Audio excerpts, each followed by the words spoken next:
Hello everybody and welcome back to Welcome Grove Homestead. We are back from our little Mexican vacation and we are back at it with work.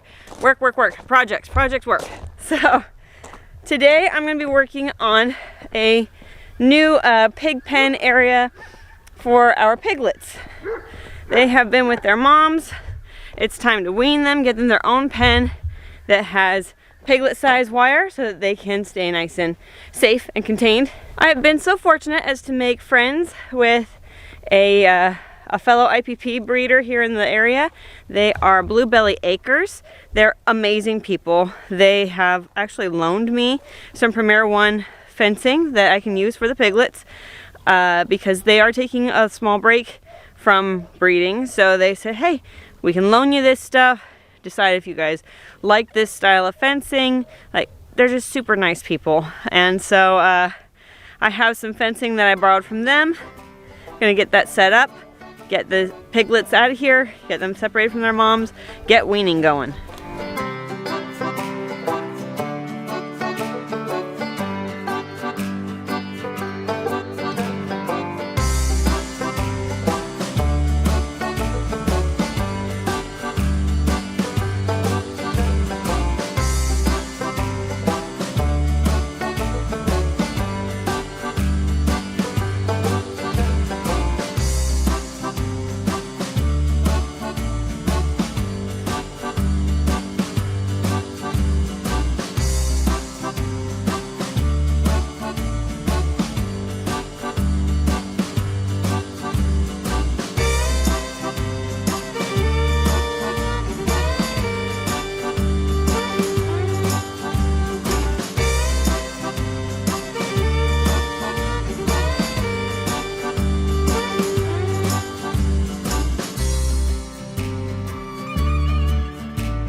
Alright, so we are day 2 on this project because we ran out of light.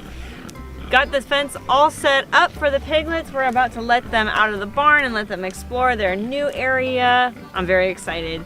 They are all getting so big already. So we're gonna let them out, let them do pig things. Hey babies, look, you got a little friend there.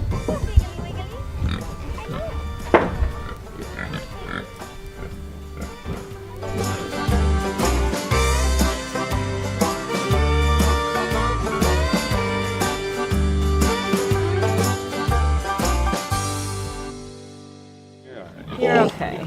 Look at these little babies. They're not so little anymore. The babies have gone the way of the adult. Gotten old and fat and boring. They are quite chunky. Happy fat babies. Happy fat babies. Little bacon seeds. Hi. Some of them. I like the little waddles. Tell me about a waddle. They're Cosmetic. Not a defect. No. Or Nope. no. Has no impact. Waddle. We have one baby that has one waddle. That's fun. Alright. Alright. They're not.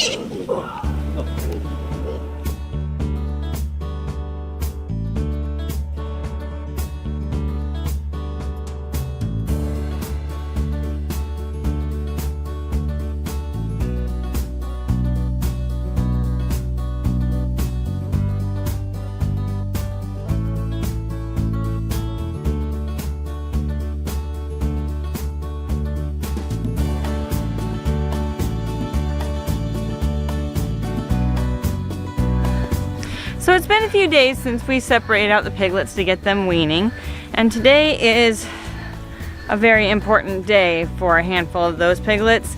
It is castration day.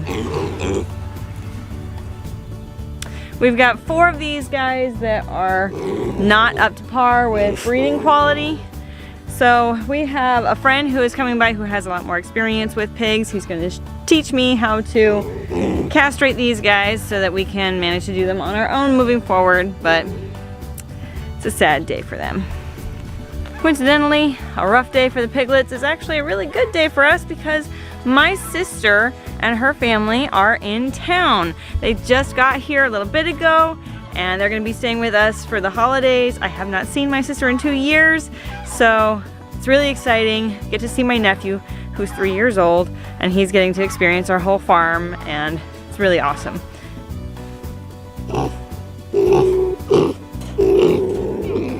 Alright, so we are all done. Unfortunately, I didn't get any footage of it because things kind of moved quick, and it was all hands on deck kind of situation because these guys are not little.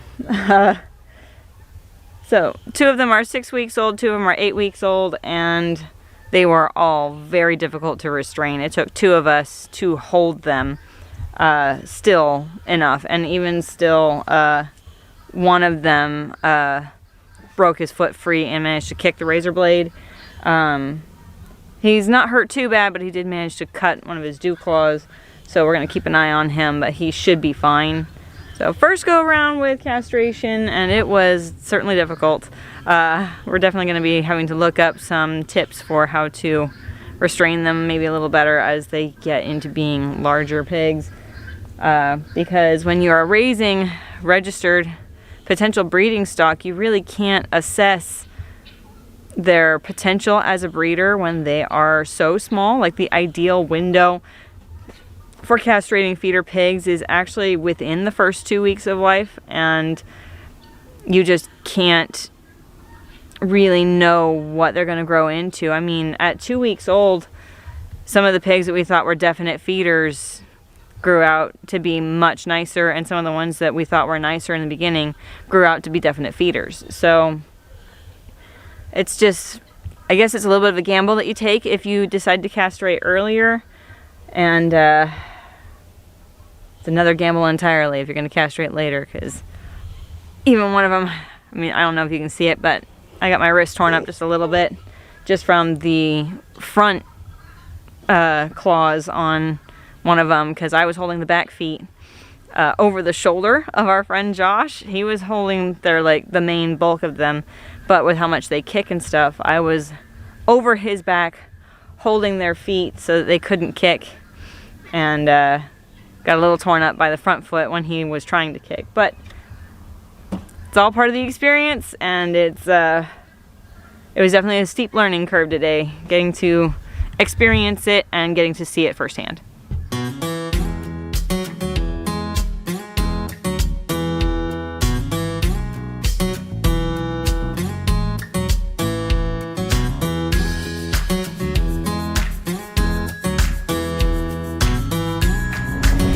So this gets to be a very pig-related video. Today, Getting a pig? So David and I are on a little adventure. Love adventures.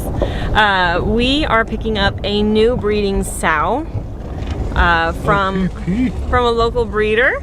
They are Bluebelly Acres, and they're really awesome people. They just, like, their whole goal is to help homesteaders get established in the area and be a good resource.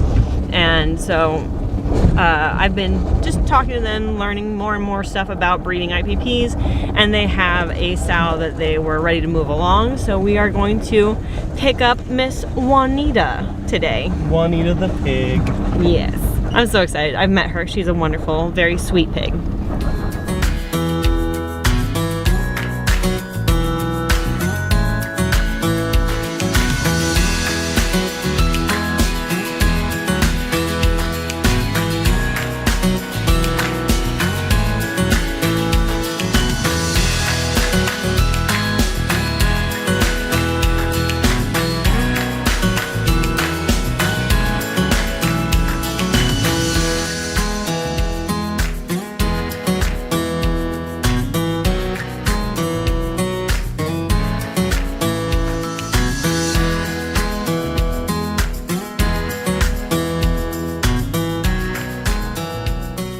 So I'm here with Lynn from Bluebelly Acres. Hello. We just got Miss Juanita loaded up like a freaking dream.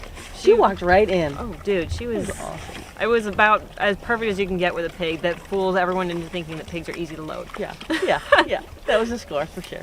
But no, a whole story of how we got Juanita and how we really hooked up with Bluebelly Acres. Our boar actually is a Bluebelly Acres pig, but not purchased from these lovely people. It was so funny when you reached out and you said, hey, here's kind of an update on what's going on. And I had to say, well, full disclosure, I am not who you bought this pig from. So We got to chatting back and forth. That was like a 2-hour back and forth conversation. really that day. was. Good question and answer and this and that. And then it wasn't until we were doing pig evaluation, the initial Yes. one, when I came over. And I saw your skills with just the medical background that you have and the ability to identify problems even before they could potentially come on. Yeah.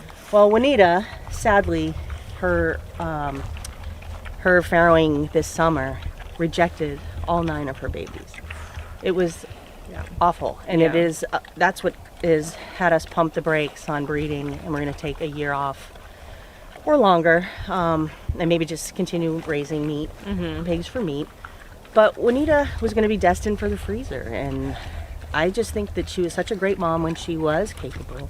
Such a sweet pig that I wanted to offer her to somebody that, you know, if she had another challenge again Yeah. when farrowing, that maybe the right person and the right fit on the right farm would be ideal. So when you agreed, oh my gosh, it was just, I was so thrilled. Yeah, me too. And I had met her before. She's a very, very nice pig. Yeah. Yeah, sweet. I think she'll complement your farm really well. Yeah. And I think that she will continue to be a proven great mama. Yeah. So just all the blessings there for that, and we just hope the best. And we truly look forward to continue to watch her and follow yeah. you guys. And There'll be lots of pictures. Yay! Yes, please, please. But good, thank you, and we appreciate you guys coming out, and we want to support. Yeah. And that's kind of what our goal is with our, Facebook outreach and our YouTube channel. I don't know if you've heard of Mr. Beast, but he's just a funny YouTuber. But he's all about generosity, and we want to get to that point where philanthropy is we can give to others in need. Starting farms and homesteaders, allow them to grow if they don't have the means. We've been completely blessed. You know, we're retired now, and we were in the military, and so we have a set of skills that has allowed us to be self-sufficient, but we want to be able to give back. So we're in that season of our life when we want to continue to do that. So thank you for allowing us to, be part of your Absolutely. And I even mentioned earlier in the video that they loaned us some electric fencing for the piglets. Like their generous heart is just overwhelming. Like I've been just floored with how generous you guys have been with your knowledge, with your resources. We have the time, so it's nice to be able to give back. So thank you for allowing me to pour that out with you and on you. So yeah. If you guys want to follow Bluebelly Acres, they have an Instagram account as well as a Facebook and a YouTube. Yep. So like and subscribe. yes. Thank you. No, beautiful. Yeah, you're a nice pig. Well, that went incredibly smoothly. Oh my And gosh. What wonderful people. Yes, they are. I'll just say, if you guys are in the market to find some great farm homesteading material, check them out on YouTube at Bluebelly Acres, and of course Instagram, Facebook, all that. We found them on Facebook originally, which is hilarious. Now, so when Lynn and Amanda were talking, they didn't explain why it was a same name, different place. But there was a ownership change in the company, and the people that we had originally been following on Bluebelly Acres on Facebook, and they had to leave the country And bought our boar from. and we bought our boar from, and had this relationship with. We're like, who is this? Turns out the new owners of Bluebelly Acres are amazing, and They are. not only have they come alongside Amanda and helped her as she learns about IPPs, but And breeding them. and identifying which are keepers for breeding or sellers that will end up barrowing out for meat. They're just great, so check them out. And today when we get home, which we're on the road again, Yes, we are. we will be unloading. Now if unloading goes anywhere near as smoothly as the loading, Oh my gosh. life is going to be grand, and it will be a very Merry Christmas. Yes, it will. Incidentally, Merry Christmas to you. Yes. Almost Christmas. The greeting committee all here. Awaiting the new girl.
thank you so much for joining us on our little pig adventures. Pig day. It's a pig day on the farm. Yes, we've... That's a joke. See what I did there? Anyway. No, we have certainly had a lot going on with the pigs lately, between piglets getting weaned and castrated. Oh my gosh, they're and a so new cute pig. running around. They're adorable. Yes. But anyway. Not shown in the video. This is real talk. I picked one up, and holy cow, those things can scream. Yes. And scream. And of course, the mommies don't like the baby screaming, so they busted through the electrical wire. And if I had done video, it would have been hysterical. But then you have adults running everywhere, and They were not in mayhem. with the babies. It was, yeah. No one got hurt. But keeping it real on the farm, Did you could learn do dumb something? stuff. I just wanted to hold a baby pig. Yeah, they don't love being held. Scratches, yes. Holding, no. Not so much. Anyway, thank you so much for joining us. As always, this is your country nerd with a goat herd and a pig herd. And an awesome husband who lets you buy And an crazy amounts of animals. amazing man who loves me. Saying what? You can grow where you're planted.